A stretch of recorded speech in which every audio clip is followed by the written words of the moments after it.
বাংলাদেশের প্রাথমিক বিদ্যালয়ে সঙ্গীত এবং শরীরচর্চা শিক্ষক নিয়োগ বাতিল, বাউল শিল্পীদের গ্রেপ্তার ও হয়রানি, দেশের বন্দরগুলো বিদেশিদের লিজ দেওয়ার প্রতিবাদে সভা করেছে বাংলাদেশ উদীচী শিল্পী গোষ্ঠী যুক্তরাজ্য সংসদ।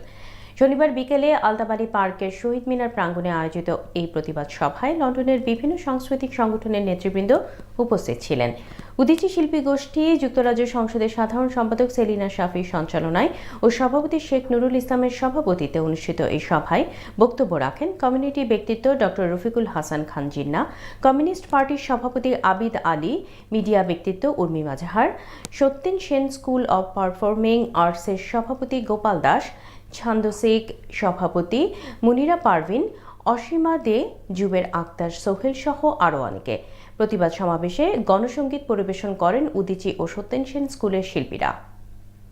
বাংলাদেশে বর্তমানে যে বাংলাদেশের সংস্কৃতিকে ধ্বংস করার, মুক্তিযুদ্ধকে ধ্বংস করার যে প্রয়াস, সেটার বিরুদ্ধে একজন শিল্পী হিসেবে আমার আহ্বান থাকবে, আসুন আমরা সবাই সোচ্চার হই। আমাদের আজকের বিশেষ দাবি হচ্ছে বাংলাদেশের প্রাইমারি স্কুলে সঙ্গীত শিক্ষক নিয়োগ বাতিল করা হয়েছে। এর যুক্তি আমরা কখনো খুঁজে পাই না।